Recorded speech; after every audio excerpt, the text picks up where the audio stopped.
할렐루야. 여러분 축복합니다. 서로 옆에 분들 돌아보면서 인사 나누도록 하겠습니다. 축복합니다.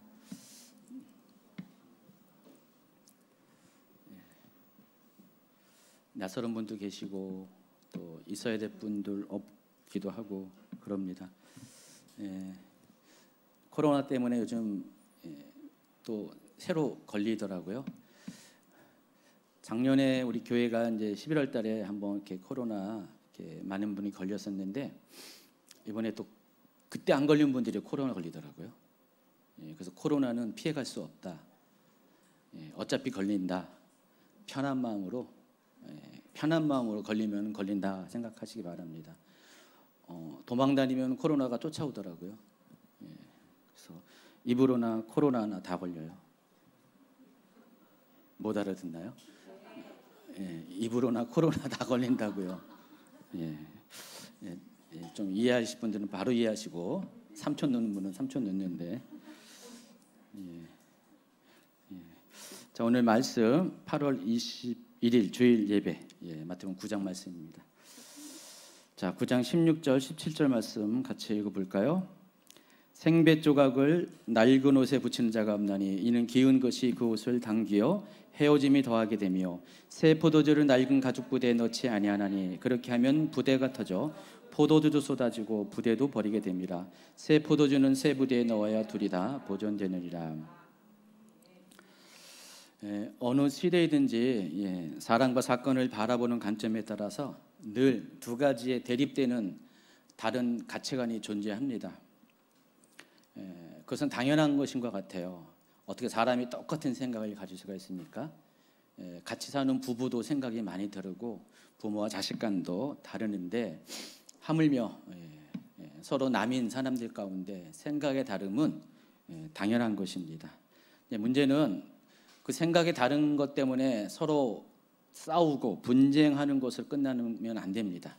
우리는 다르지만은 결국은 서로 용납하고 화해하고 조정을 통해서 모두를 위한 결론을 도출시켜야 됩니다. 만약에 아무런 논쟁과 대립이 없다면은 세상은 점점 고일 수밖에 없어요. 어떤 서로 다름 때문에 서로 다르다는 것들이 논의가 안 된다면은 한쪽으로 고일 수밖에 없습니다. 그리고 반대로 논쟁은 있는데 합의가 없다면은 세상은 끊임없이 혼란을 겪게 될 것입니다. 그래서 서로 이해하는 것, 서로 용납하는 것, 서로 합의를 위해서 최선의 노력하는 것, 그것이 참으로 중요한 것 같습니다. 오늘날의 한국 사회가 이런 부분에서 균형들을 많이 잃어버리고 있습니다.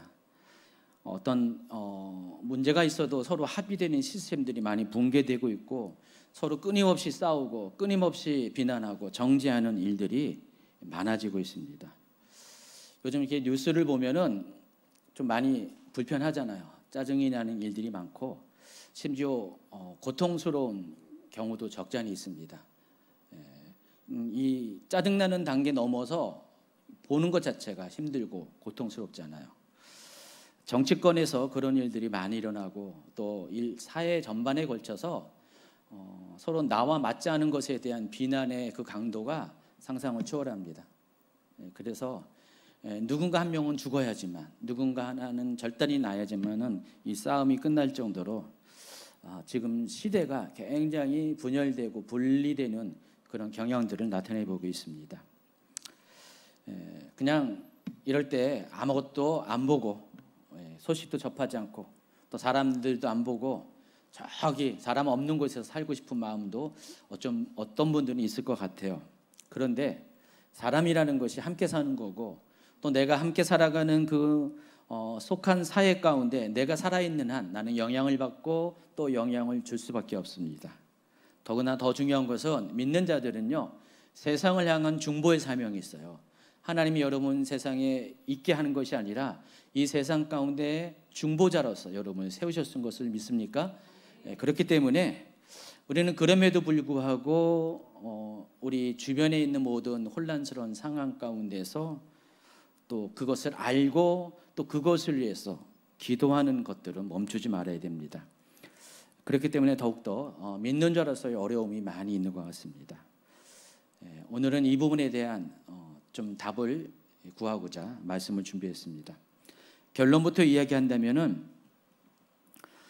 오늘 설교 제목과 같이 기존의 오래된 가치관과 또 새로운 가치관을 낡은 옷과 또 새로운 그 생배 조각을 함께 서로 기거나 엮이지 말고 또 오래된 포도주와 새 포도주와 오래된 가죽 부대를 또 한 통에 집어넣지 않는 그런 분리가 필요합니다.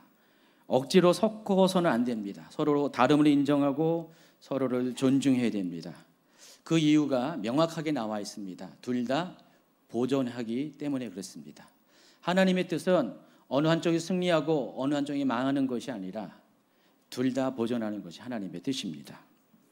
오늘 말씀이 이제 9장 16절부터 17절인데 실은 9절부터 15절까지의 말씀을 토대로 16절과 17절이 결론에 해당합니다. 예수님께서는 9장에 들었으면 예수님께서는 9절에 보니까 마태라는 사람을 방문합니다. 마태가 세리였고 새가 앉아서 이를 보고 있는데 그 마태를 방문해서 그를 제자로 삼으십니다. 마태는 예수님의 방문을 너무나 기뻐해서 자기 집에 잔치를 벌이고 친구들을 초대합니다.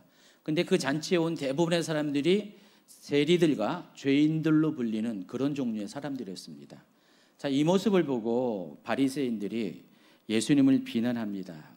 너희 선생은 어찌하여 세리와 죄인들과 함께 식사를 하느냐라고 비난을 합니다.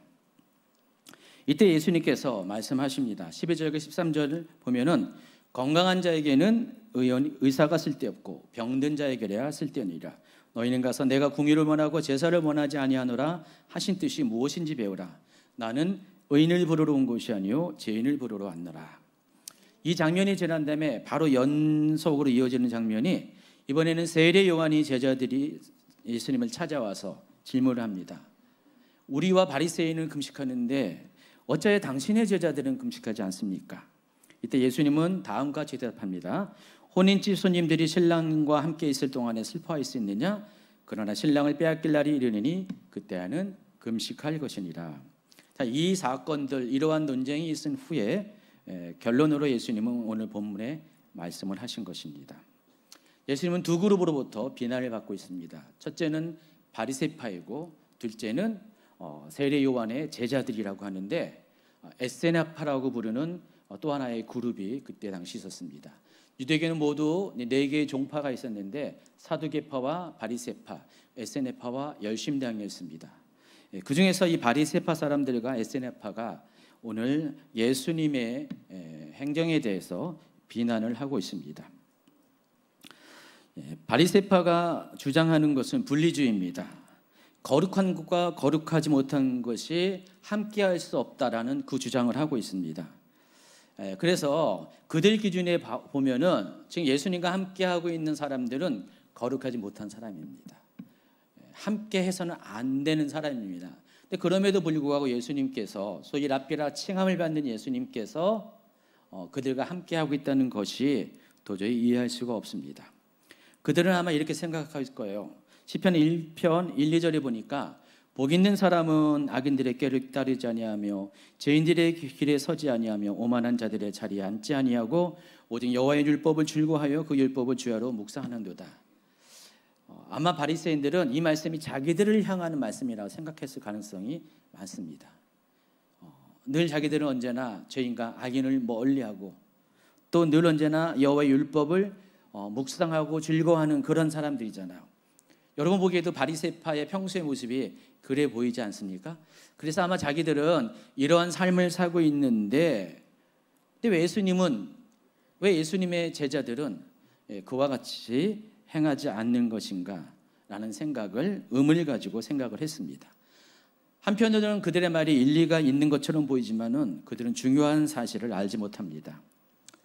그들이 알지 못하는 것은 죄인에 대한 정의입니다. 죄인은 과연 누구일까? 죄인은 어떤 사람일까? 특히 하나님이 생각하시는 기준에서 죄인은 과연 누구인가에 대해서 알지 못했습니다. 그리고 그들은 죄인들을 대하시는 하나님의 마음에 대해서도 이해할 수가 없습니다.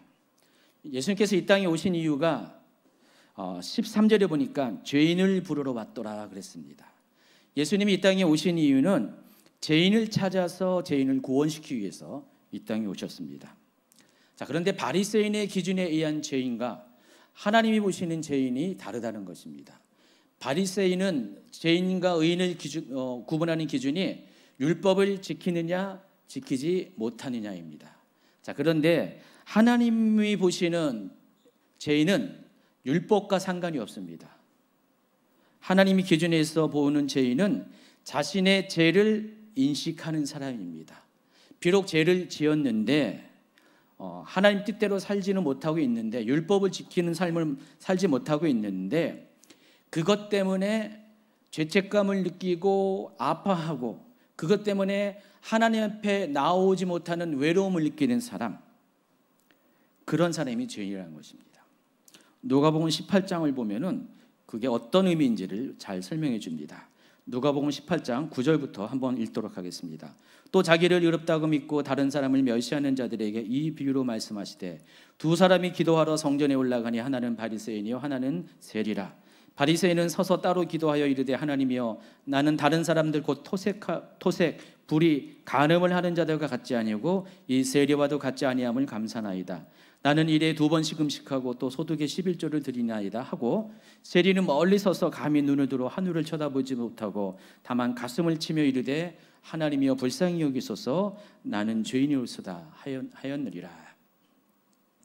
이 말씀에서 보는 것처럼 세리의 경우 하나님 앞에 감히 나설 수 없는 그런 사람이었습니다. 자기 자신의 죄됨을 너무나 잘 알고 있었기 때문에 하나님 앞에 감히 나오지 못할 정도로 굉장히 그 큰 죄책감에 시달리는 사람이었습니다. 그로 인해서 외로움을 느끼고 고통의 삶을 사는 사람이었습니다. 이런 사람이 죄인입니다. 그래서 하나님의 입장에서 보면은 죄인은 고침이 필요하고 상한 것들이 위로가 필요한 사람이었습니다. 그리고 심령이 가난한 사람이고, 그렇기 때문에 하나님의 긍휼이 필요한 사람입니다. 다시 말해서 죄인은 배척받을 사람이 아니라, 바리새인들처럼 죄인을 배척시키는 것이 아니라 하나님의 도움이 필요한 사람이 죄인이라는 것입니다. 하나님은 그런 사람을 위해서 예수님을 보내주셨고 천국을 전파했고 그들의 마음을 자유케 했고 그들의 무거운 짐을 가볍게 하셨습니다. 자, 그런데 성경은요, 죄인과 악인을 분리해요. 여러분이 생각하는 개념과 좀 달라요. 우리는 이제 의인과 죄인을 분리하는데, 성경은 분리하는 것이 의인과 악인을 분리합니다. 그러니까 죄인은 결과적으로 의인이 돼야 될 사람이에요. 그러니까 하나님의 입장에서 죄인은 의인이 되기 전에 잠시 거쳐가는 과정이지 궁극적인 그런 그 존재의 이유는 아니라는 것입니다. 그렇지만 악인의 경우는 다르다는 것입니다. 하나님의 기준에서 의인과 악인이 존재하는 거예요.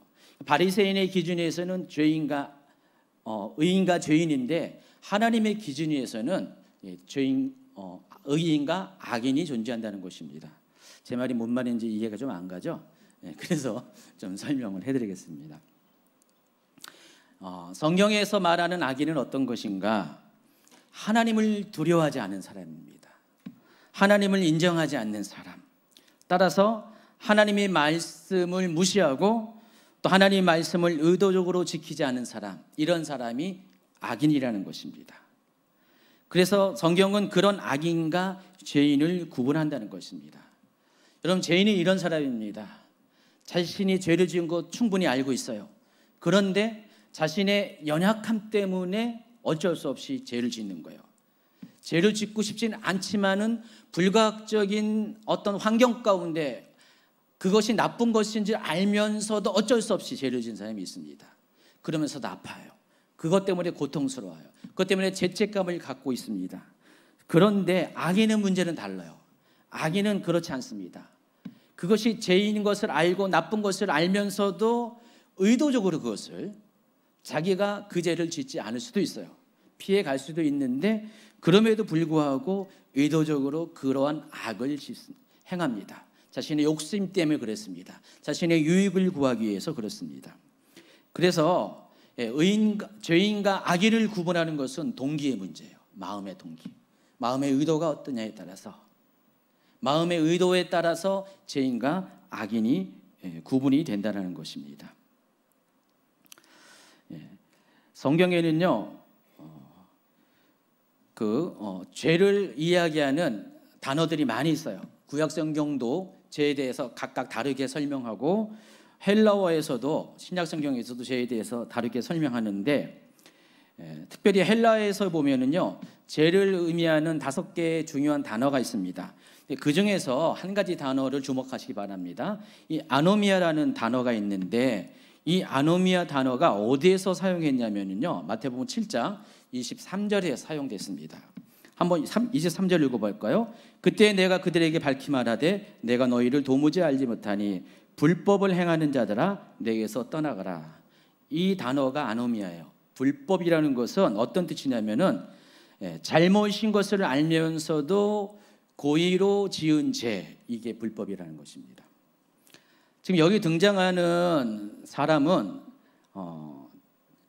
자기는 주의 이름으로 선지자 노릇하고 주의 이름으로 귀신을 쫓아내며 주의 이름으로 많은 권능을 행했다고 말하는 자들은, 자기는 사람 기준에는 정말 주님이 원하는 것을 했다 할지라도 하나님 기준에는 하나님이 원하는 것을 하지 않은 사람입니다.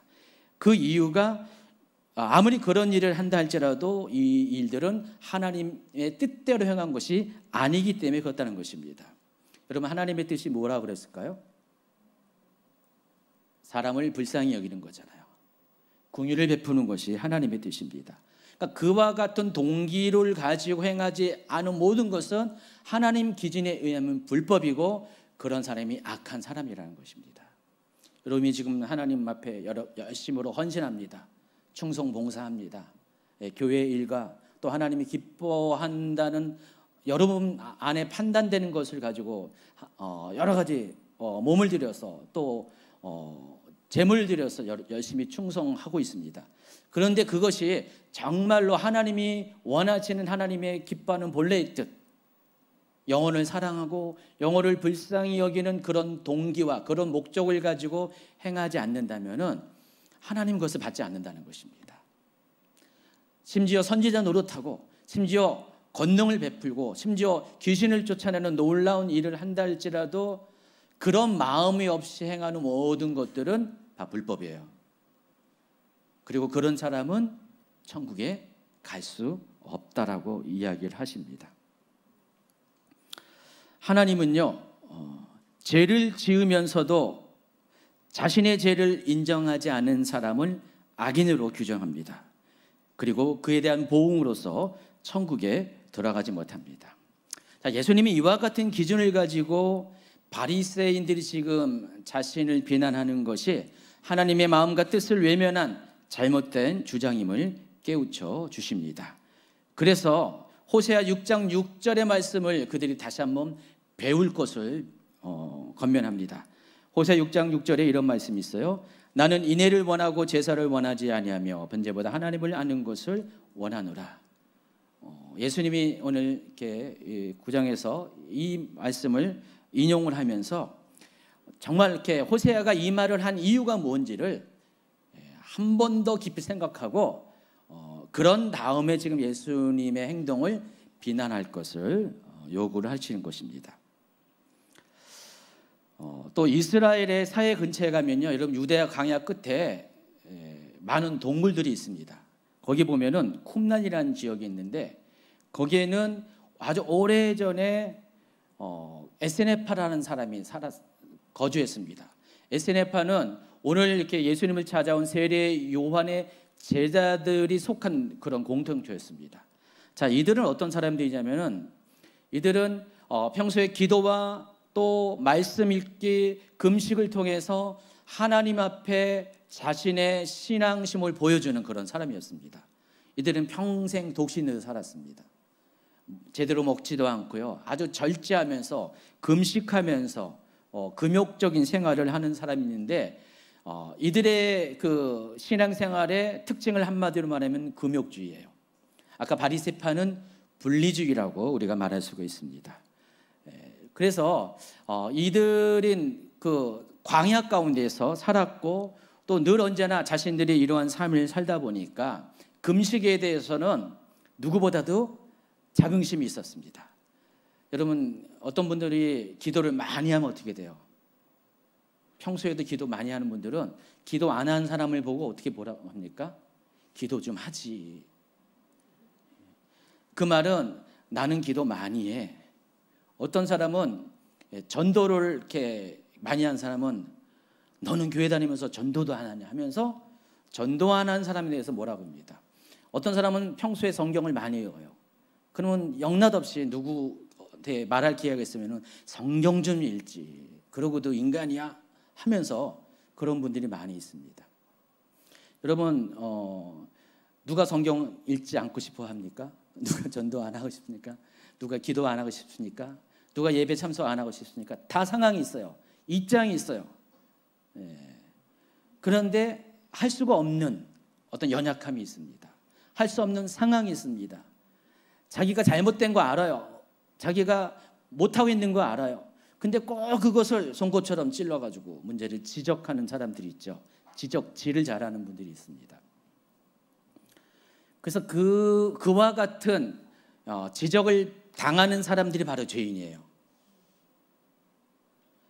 사람들은 그렇게 지적하지만은 예수님은 지적에 앞서서 그들의 형편과 상황과 마음을 헤아리십니다. 불쌍히 여기신다는 것입니다. 그리고 그들이 그와 같은 생활을 할 수 있도록 길을 열어주시고 환경을 만들어주신 분이 하나님이십니다. 그런데 사람들은 그렇지 않아요. 바리새인은 그렇지 않다는 것입니다. 그리고 또 여기 에세네파 사람들은 특별히 금욕주의와 관련돼서 이 부분에 대해서 예수님의 제자들을 그렇게 비난을 하고 있다는 것입니다. 자, 그들은 14절에 보니까 우리와 바리새인들은 금식하는데 어찌하여 당신의 제자들은 금식하지 아니합니까? 라고 질문을 합니다. 이때 예수님께서 다음과 같이 대답합니다. 신랑을 빼앗길 날이 이르리니 그때에는 금식할 것이니라. 15절의 상황을 보면은 예수님의 대답 속에는 아주 두 가지가 명확합니다. 예수님은 금식의 당위성에 대해서 인정합니다. 그런데 예수님의 관심은 금식의 때예요. 금식은 다 하는 겁니다. 그런데 중요한 것은 언제 금식하냐입니다. 예수님이 중요하게 여기는 것은 왜 금식해야 하는가와 언제 금식해야 하는 겁니다. 왜 금식하고 언제 금식합니까? 여러분, 금식에 관한 성경의 그런 설명들을 압축해서 보면은 금식은 두 가지 이유 때문에 합니다. 첫 번째는 하나님과의 관계 안에서 하나님과 친밀함을 나타내 보이기 위해서, 내가 하나님을 사랑한다라는 것을 나타내 보이기 위해서 자발적인 금식을 합니다. 또 어떨 때 금식합니까? 뭔가 문제가 생겼을 때, 위기가 닥쳐올 때, 그럴 때 금식하잖아요. 아마 여러분의 경우는 거의 90%가 두 번째에 해당하죠. 자발적으로 첫 번째의 목적을 가지고 금식하는 사람들은 실제로 많지 않습니다. 거의 90% 이상이 문제가 생겼을 때 금식합니다. 아까도 이렇게 예배 후에 어떤 분이 저한테 물어봐요. 개인적으로 힘든 일이 있었나 봐요. 그래서 목사님, 신랑이 빼앗길 때가 도대체 무슨 얘기예요? 하면서 혹시 영적 전쟁이 필요할 때 그때가 아닙니까? 맞다 그랬습니다. 영적 전쟁이 필요할 때가 신랑을 빼앗길 때요. 신앙의 위기가 닥쳐올 때, 삶에 어떤 위기가 닥쳐올 때, 그때가 신랑을 빼앗길 때입니다. 그때는 다 금식할 수밖에 없어요. 하지 말라고 해도 금식하잖아요, 그렇죠? 제발 위험하니까 그만 금식해도 해요. 자기가 급하면 다 하거든요. 금식은 두 가지 의미가 있어요. 근데 지금 왜 제자들이 금식하지 않았냐면은 첫 번째 이유와 관련되어 있습니다. 지금 하나님이신 예수님이 자기와 함께하고 있어요. 그들과 함께하고 있어요. 왜 손인집 잔치의 비유를 통해서 예수님께서 이와 같이 지금은 금식할 때가 아니라는 이유 말씀을 하신 이유가 그거예요. 혼인집 잔치에 있어 신랑의 친구들은 금식하지 않습니다. 유대인들은 일주일에 2번씩 금식해요. 월요일과 목요일 날 금식합니다. 그리고 여기 에세네파 사람들 그보다 훨씬 더 많이 금식을 합니다. 금식은 당연한 거예요. 유대인이면 당연히 해야 될 건데 그럼에도 불구하고 금식하지 않은 이유는 혼인 잔치가 있을 때는 그 기쁨을 먼저 누릴 수 있도록, 심지어 여러분 결혼해서 1년 동안은 신혼일 때는요 군대도 안 가요. 이스라엘은 옛날 율법에 의하면은, 오늘날 그건 아니고요, 옛날 율법에 의하면은 그렇다는 것입니다. 하나님은 그것을 굉장히 존중히 여기시고 소중히 여기시거든요. 그런데 혼인잔치도 마찬가지예요. 혼인잔치가 보통 일주일 동안 열리는데 그 기간 동안에 2번에 걸쳐서 의무적인 금식 기간이 있잖아요. 그때도 금식에서 열애가 된답니다. 참 그 이야기를 하시면서 지금은 마치 혼인잔치가 열리고 있는 그때라는 것입니다. 그래서 지금은 금식하지 않지만은 신랑을 빼앗길 날, 곧 예수님께서 고난당하고 십자가 지실 날이 오게 되면은 그들도 금식한다는 것입니다. 자, 이와 같은 이유로 인해서 에세네파의 사람들, 세례 요한의 제자들의 그런 비난에 대해서 답변하십니다. 모든 것을 종합해서 볼 때 우리가 어떤 그런 율법도 그렇고 또 금식도 그렇고 하나님께 보여드리는 어떤 그 종교적인 행위는 모든 것이 중요한 것이 마음의 동기입니다.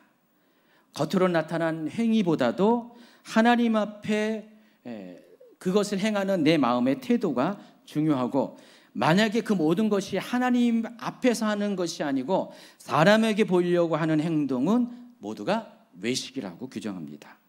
또 외식하는 자는 아무리 애쓰고 수고해도 아무런 상급이 주어지지 않습니다. 이와 같은 측면에서 지금 예수님은 하나님 앞에 하는 금식을 강조하고 있습니다. 자, 지금까지 이제 15절까지의 내용을 쭉 설명했어요. 사실은요, 오늘 아침에는요, 더 자세하게 많이 다뤘거든요. 다뤘는데, 어느 분이, 누구라고 말은 못하지만은, 어느 분이 좀 줄여서 좀 해달라고 부탁을 하더라고요. 그래서 제가 지금 대폭 줄여가지고요, 제가 자정에 핵심적인 건 얘기했는데 자세히 얘기 못했어요. 자세한 것은 나중에 원고를 보세요. 빼먹은 거 상당히 많이 있습니다. 근데 지금부터 하는 게 중요하기 때문에, 그래서 지금까지 설명해 드린 것은 오늘 본문을 이해하는 데 좀 도움이 되는 어떤 전제되는 내용입니다.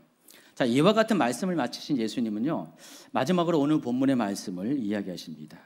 자, 그런데 여러분 잘 보시면은 바리새인과 세례 요한의 제자들은요, 왜라는 질문을 하고 있어요.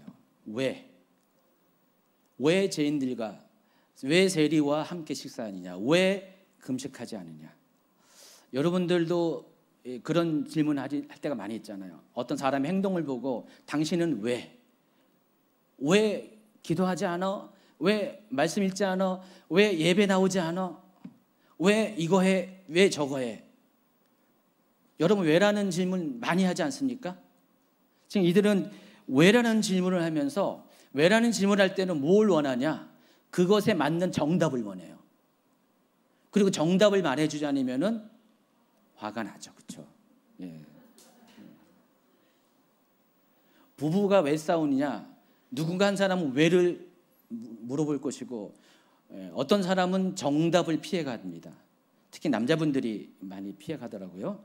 정답이니까 아내들이 막 화가 나죠. 뻔히 아는데, 실수를 아는데, 뭔 일을 하고 있는지 아는데 정답을 피해가니까 화가 나죠. 이들도 지금 예수님한테 왜를 질문합니다. 근데 예수님은 정답을 말하지 않고요, 즉답이 아니라 번번이 어떻게 하시냐면은 비유를 통해서 대답하세요. 또 성경을 인용해서 대답하십니다. 이렇게 물었으면 이것에 대해서 즉답을 얘기 안 하고 늘 비유를 통해서, 성경을 통해서 말씀을 하십니다. 오늘 단락도 마찬가지고요. 근데 도대체 왜 이와 같은 방식을 예수님은 고수하실까? 뭐 때문에 그럴 것 같아요? 정답을 모르셔서 그런가? 아니죠. 정답은 너무나 잘 아시죠. 예수님께서 이와 같은 방식을 하시는 이유는 논쟁을 피하기 위해서입니다.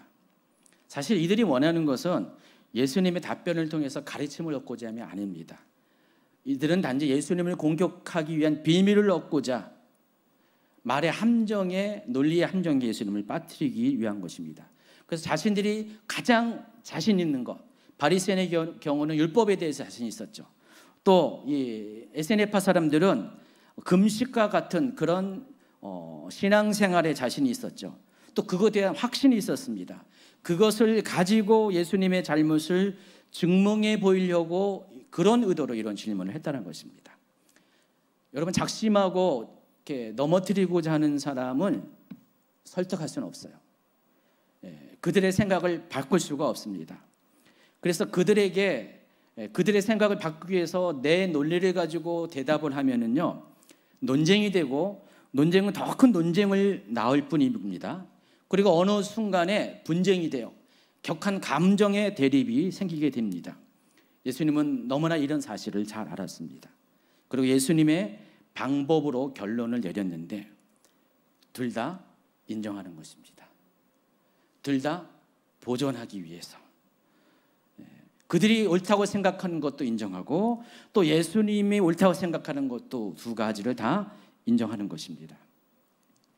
저도 오랜 시간 동안 사람들을 겪다 보니까, 워낙 다양한 사람을 만나보니까 시간이 갈수록 한 가지 결론에 이르게 됩니다. 사람은 절대로 말로는 설득시킬 수 없다. 여러분 동의하실지 모르겠어요. 아무리 말을 잘해도요, 논리적으로 말을 잘해도 말로 사람을 완전한 설득을 시킨다는 것은 거의 불가능에 가깝습니다.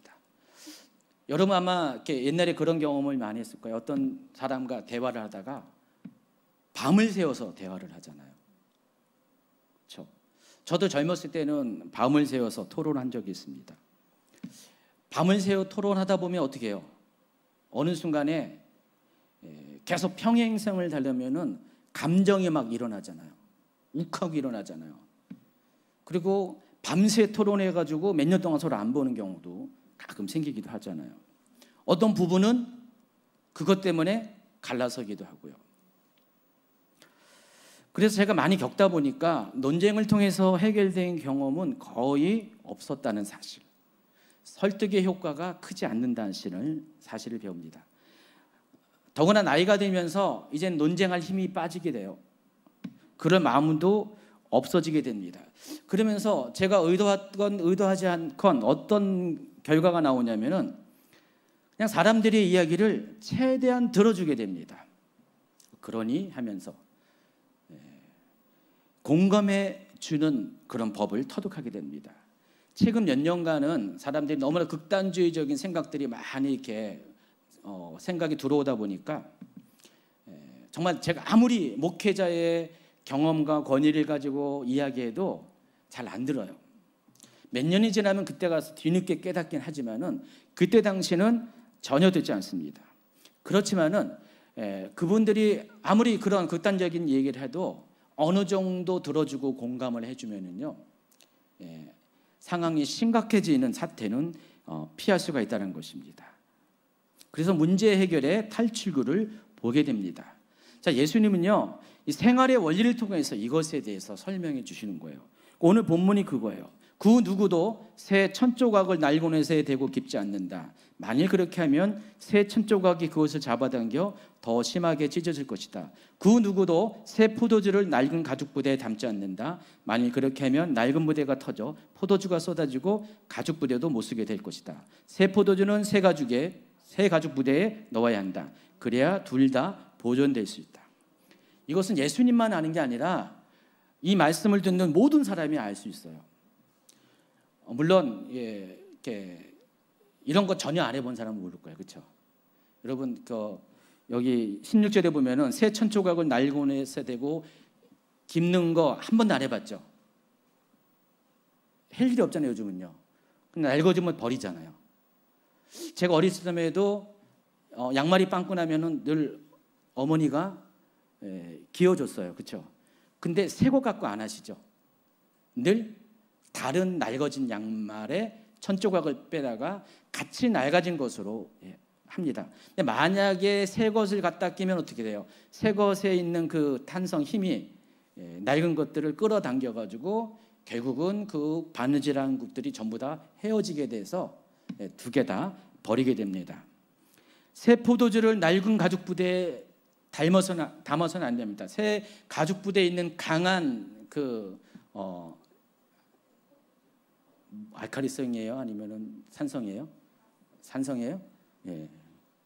산성이 낡은 가죽 부대를 터뜨려서 둘 다 버리게 됩니다. 이건 다 알아요, 그렇죠? 일반적인 상식이에요.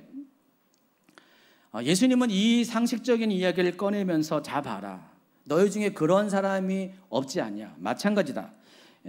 모든 것도, 모든 논쟁도, 모든 영적인 것도 같은 원리가 있다. 그래서 논쟁을 통해서는 결코 문제를 해결할 수 없으니까 이 사람이 이런 말을 하고 저 사람이 저런 말을 하면은 싸우지 말고 서로 서로를 용납하는 그런 자세를 가질 것을 이야기를 하신 것입니다. 근데 사실 말은 그래도 그렇게 대하는 건 쉽지가 않습니다. 말이 안 통하는 사람이 계속 자기 주장을 하면 어떻게 돼요? 속에서 욱이 올라오잖아요.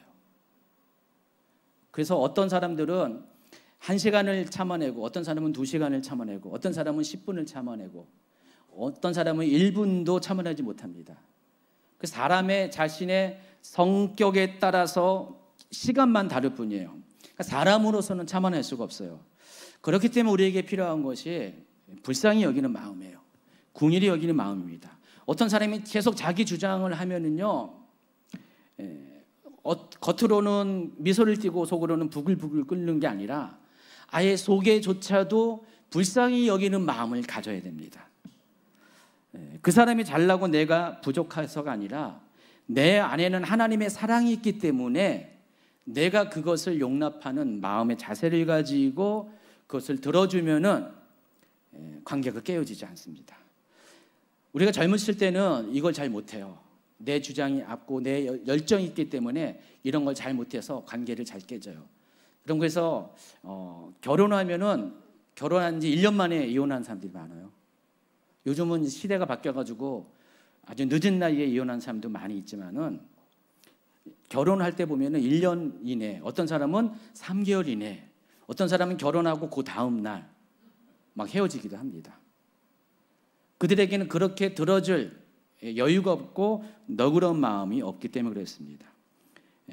그러나 그럼에도 불구하고 우리는 계속해서 용납해주고 들어주고 품어주는 그런 자세가 필요하고, 그렇게 해야지만은 둘 다 보존할 수가 있기 때문에 그렇게 해야 한다는 것입니다.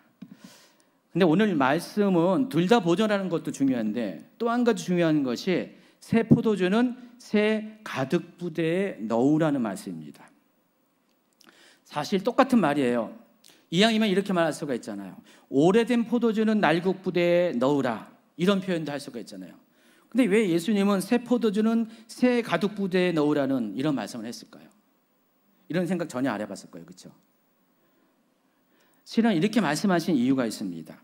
여기서 의미하는 새 포도주는 새로운 원리, 새로운 영적 흐름, 곧 예수님이 가지고 오신 하나님 나라의 원리와 하늘의 가치관을 가리키는 것입니다. 여러분 명심해야 될 것은 세상은 절대로 낡은 생각을 가지고 있는 사람으로 인해서 변화되지 않는다는 사실입니다. 세상은 언제나 새로운 것을 가진 사람에 의해서 변화된다는 것입니다. 낡은 생각을 가지고 있는 사람은 변화를 거부해요. 또 고집만 있을 뿐입니다. 그들에게 논쟁과 대립을 피하는 행동을 요구할 수가 없습니다. 따라서 먼저 행동해야 될 사람이 누구냐? 새 포도주를 맛본 사람이라는 것입니다. 하나님의 마음과 뜻을 아는 사람이 행동해야 된다는 것입니다. 여러분 교회 안에서도요, 오래된 그런 신앙 습관, 오래된 가치관, 이런 것을 가진 사람과 새로운 하나님이 주신 신선한 기름 부음을 가진 사람이 항상 어느 시대든지 존재합니다. 그런데 누가 양보해야 되냐? 새로운 가치관을 가진 사람이 양보해야 돼요. 근데 우리 현실은 그렇지 않아요. 뭔가 새로운 것을 알게 되면 어떻게 됩니까? 그거 주입하느라고. 그걸 가지고 저 사람 변화시키려고 엄청 애를 쓰잖아요. 근데 변화됩니까? 잘 안 돼요. 싸움만 있을 뿐이에요.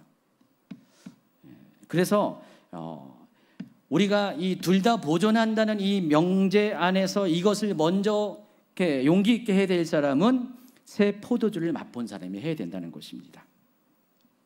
진정으로 하나님을 아는 사람은 자기가 옳다 생각하는 것을 관찰하기 위해서 사람들과 논쟁하고 대립하며 심지어 분열을 획책하는 일을 하지 않습니다. 왜냐하면 하나님 뜻은 둘 다 보존하는 것이기 때문에 그렇습니다. 그럼 때가 되면요, 오래된 포도주는 없어져요. 예전 것은요, 시간이 가면 갈수록 줄어들어요. 그리고 새로운 것들은 점점 늘어나게 되어 있습니다. 언젠가는 새로운 것이 옛 것을 대체한 날이 오게 된다는 것입니다. 그렇기 때문에 그때까지 기다릴 줄 알아야 돼요.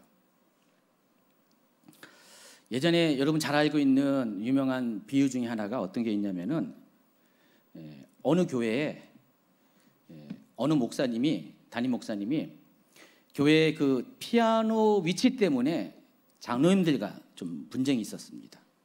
성도들과 분쟁이 있어가지고요. 목사님은 피아노 위치를 요 뒤에서 앞으로 옮기길 원했는데 성도들은 반대하는 거예요. 이 피아노는 목사님이 오기 전부터 여기 있었는데 왜 목사님이 저기로 옮겨야 되냐. 아무리 설득하고 동의를 구해도 안 돼요. 막 서로 논쟁하다가 주장하다가 결국은 아까 말씀드린 것처럼 감정적인 대립이 왔습니다. 그래서 목사님이 교회를 나가버렸어요. 피아노 하나 때문에. 이보다 더 심한 얘기가 있는데 제 친구 목사님 경우입니다. 20년도 안 된 일입니다. 이분이 이제 당진에서 이제 부목사 생활을 하다가 그 지역에서 새로 교회가 이제 분립돼서 만들어졌어요. 근데 그 교회가 새로 분립된 이유가 뭐냐면은 그 교회 안에 분쟁이 있었는데 악기와 관련됐어요. 그것도 악기. 그 교회는 좀 보수적인 교단에 속한 교회였는데 이 교회에서 그동안 피아노가 없었대요. 피아노가 없었는데 이제 그 한 무리의 사람들이 이제 교회에서 피아노를 들여놓고 피아노 가지고 이제 예배하자 그랬는데 다른 분들이 피아노로 들어오는 것을 반대한 거예요.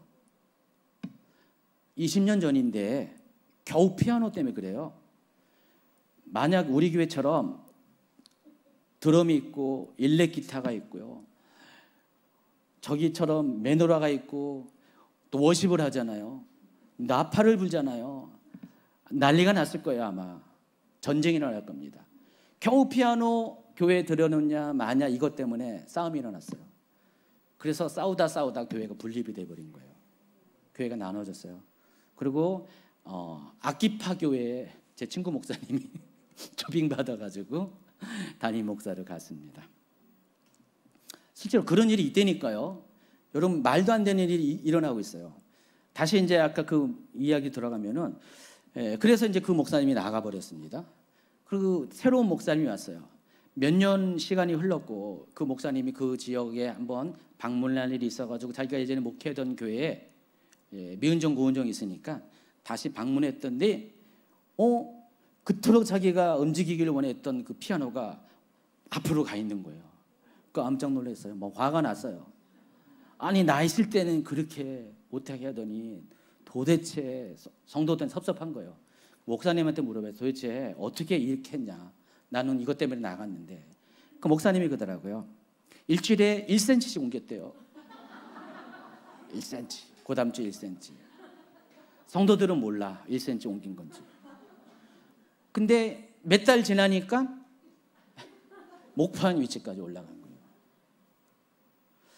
예전에 이제 한국교회에 어떤 영적인 사역이 막 이렇게 한국교회 들어올 때 그동안 굉장히 좀 정적으로 예배드린 교회에 갑자기 아주 그냥 동적인 성령의 임재가 있는 그런 예배가 막 들려지니까 목사님들이 굉장히 좀 신선하게, 아무래도 목사님들 더 빨리 반응하잖아요. 그걸 생각하고 본인 교회도 그러한 영적인 흐름을 끌어들이려고 애썼습니다. 근데 그때 10개의 교회 중에서 9개의 교회는 그것 때문에 교회가 다 문제가 생겼어요. 막 깨어지고 목사님하고 성도들하고 사이가 안 좋아지고 분쟁이 일어나고.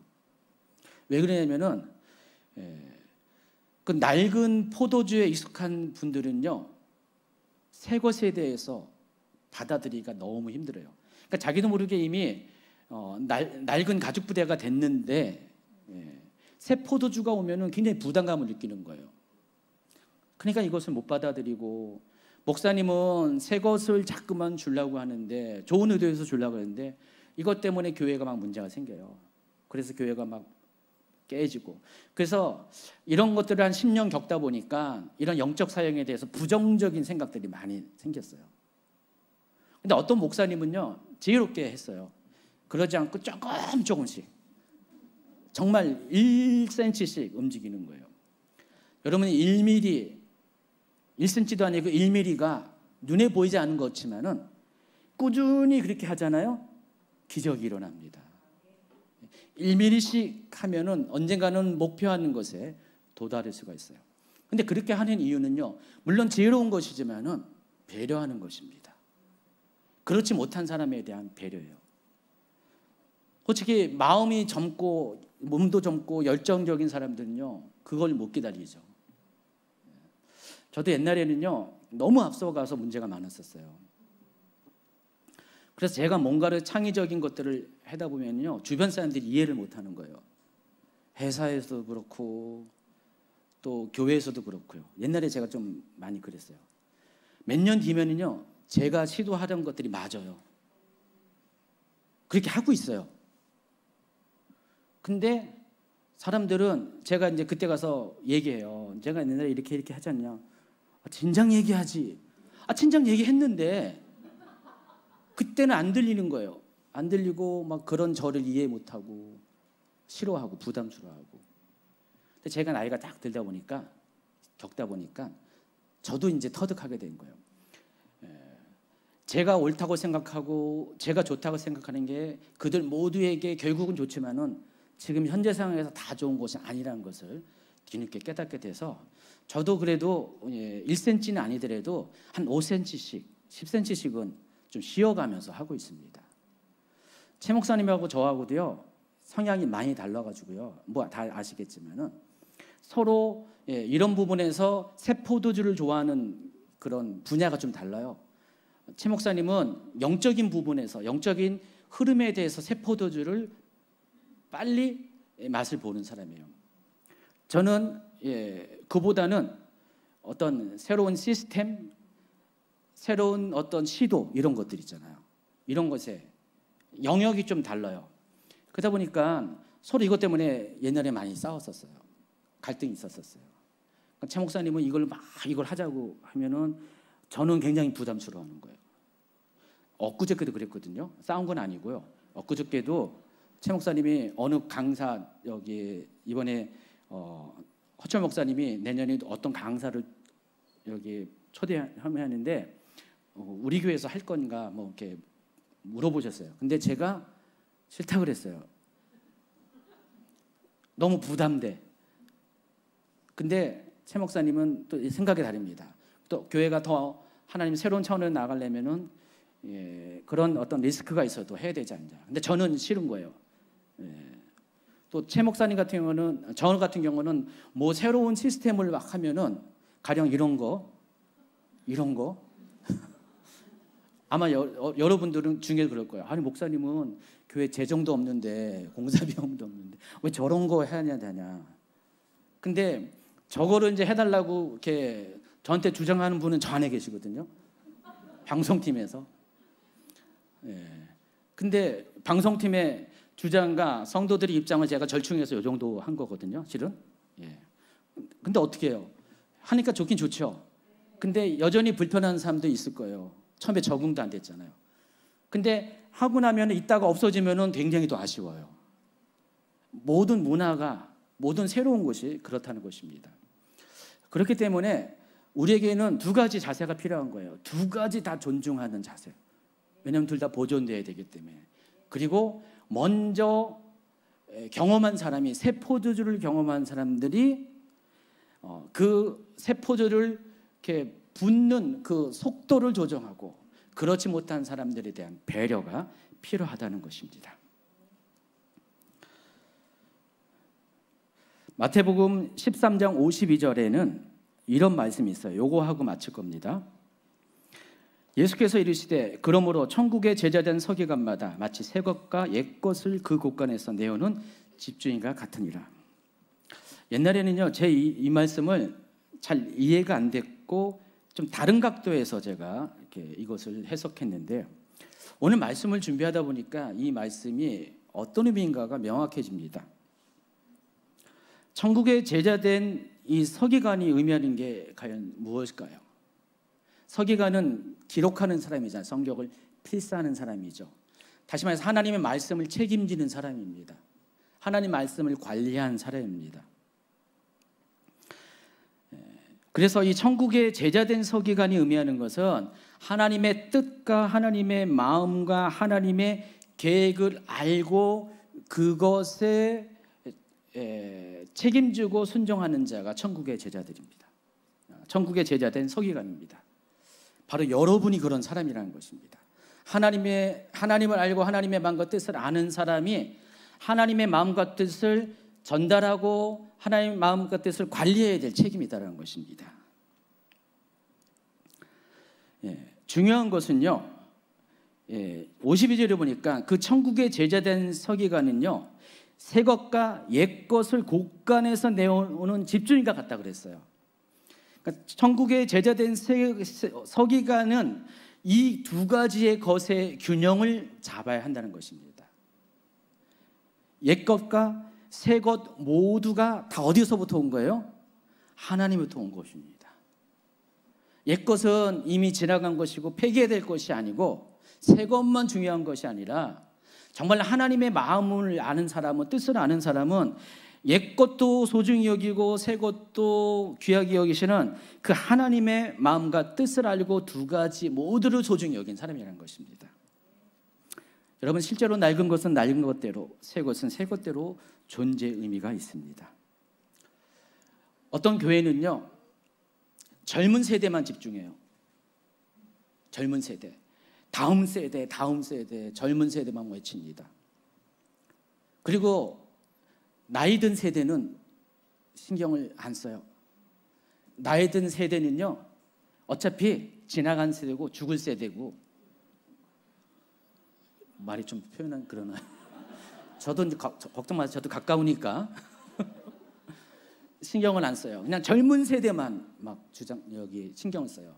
그래서 심지어 어떤 목사님은요, 40대 이상의 성도가 교회에 와서 등록한다면은 등록을 안 받았어요. 우리는 젊은 세대에만 케어하는 교회고, 나이 든 사람이 오면 분위기 망친다고.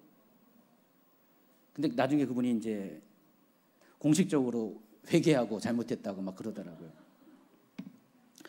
간과한 것이 있습니다. 지금은 젊은 세대지만 10년, 20년이 지나면은 낡은 세대가 돼요. 본인도 낡아요. 저도요, 옛날에 30대만 해도 사역을 할 때 청년 세대에 대해서 관심을 많았어요. 그리고 계속 그 사역을 해왔는데, 어느덧 저도 이제 낡은 세대가 됐어요. 아이들하고 잘 못 어울려요. 제가 지금 청년부 뭐 맡아서 한다 그래 보세요. 청년부도 여기 몇 명 계시잖아요. 납득이 되겠어요? 세대 차이가 느껴요. 원하든 원치 않든 세대 차이가 느껴요. 지난번에 어느 이렇게 다음 세대 목회하는 목사님이 우리 교회 그때 온라인으로 이렇게 와서 잠깐 대화를 한 적이 있었는데, 그분이 40대 후반 정도 된 것 같아요. 많이 힘들어하더라고요. 옛날에는 10년 전까지만 해도 그것이 전혀 부담이 안 되고 잘했는데, 이제 자기가 나이가 먹으니까 딴 거 할 건 없고 다른 작년 사역을 해봤대요. 개척을 해봤는데 1년도 안 돼서 문 닫았대요. 안 돼가지고. 그래서 계속 그 청소년 사역을 했고, 자기는 맞다고 생각했는데 자기도 나이가 먹는 거예요. 고민스러운 거예요. 어떻게 될지. 실제 그렇습니다. 그래서 항상 세대는 새로운 세대가 오고, 새로운 세대는 또 낡아서 다음 늙은 세대가 되고 계속 세대는 이렇게 변해 가거든요. 하나님도 마찬가지입니다. 하나님이 우리에게 새로 주시는 그 시대마다 주시는 영성들이 있어요. 전에는 그것이 대단했었어요. 시대를 앞서는 것 같아요. 그래서 어느 교회는 그것을 도입해가지고 교회를 부흥케 하는 어떤 동력으로 삼기도 했어요. 그런데 그것이 10년, 20년, 30년이 되면은 끝까지 유지하냐? 그렇지 않습니다. 새로운 물결 가운데 새로운 기름 부음이 옵니다. 그래서 교회는 늘 언제나 옛 것과 새 것이 교체되는 그런 경험을 할 수밖에 없습니다. 사람도 바뀌고 원리도 바뀌고 물론 본질적인 것은 바뀌지 않겠죠. 그런 것들이 다 바뀌는 세대가 있습니다. 그럴 때 교회에서 중요한 것은 바로 두 가지를 다 보존하기 위한 애씀이 필요하다는 것입니다. 여러분은 이 말씀을 들으면서 늘 새 포도주만 관심 가졌어요. 새 가죽 부대만 관심을 가졌지만은 정작 중요한 것은 두 가지 다 보존하는 거고요. 새 포도주와 새 가죽 부대는 오히려 그것을 경험한 사람들이 담당해야 될 책임을 의미하는 것입니다. 여러분이 새 포도를 사모합니까? 새 가죽 부대를 원하십니까? 그것은 교회를 보존하기 위한, 전체를 보존하기 위한 선구자로서의 책임을 의미하는 것입니다. 그런데 그 방식은 두 가지를 다 보존하는 그런 방식이고 또 그것을 위한 용기가 필요합니다. 오늘 말씀을 마치겠습니다. 주임제 교회가 그런 공동체가 되길 바랍니다. 어떤 새로운 것과 옛 것에 부딪힐 때 서로 논쟁하지 않고 서로의 생각을 존중해주고 공감해주고 기다려주는 공동체가 되기를 기대합니다. 아내들은 늘 언제나 남편이 바뀌기를 원하지만은 남편들은 말은 안 하지만은 아내부터 바뀌기를 원합니다. 부모님들은 자녀들이 뭐 그렇게 되길 원하지만 자녀들도 말은 안 하지만 엄마 아빠부터 바뀌길 원합니다. 우리는 늘 언제나 상대방에게 탓을 합니다. 그런데 새 포도주를 맛본 사람은 그 가운데서도 먼저 나서서 먼저 화해를 하고 먼저 존중해주고 먼저 공감해주고 먼저 용기를 북돋아주고 자신의 새로운 것을 말하고 싶어도 그 사람이 이해하고 받아들일 때까지 기다려줄 줄 알아야 된다는 것입니다. 교회 공동체가 그렇게 돼야 됩니다. 세상처럼 막 싸워서는 안 돼요. 기다려줄 줄 알고 품어줄 줄 알고 내가 너무 중요하고 신선한 것이 있어도 그것을 참아줄 수 있는 용기가 필요하다는 것입니다. 여러분 그렇게 되길 바랍니다. 그래서 새 것과 옛 것이 정말 조화롭게 돼가지고요 두 가지가 다 보존되는 주인집 교회 또 그러한 가정이 되기를 예수님을 축원합니다.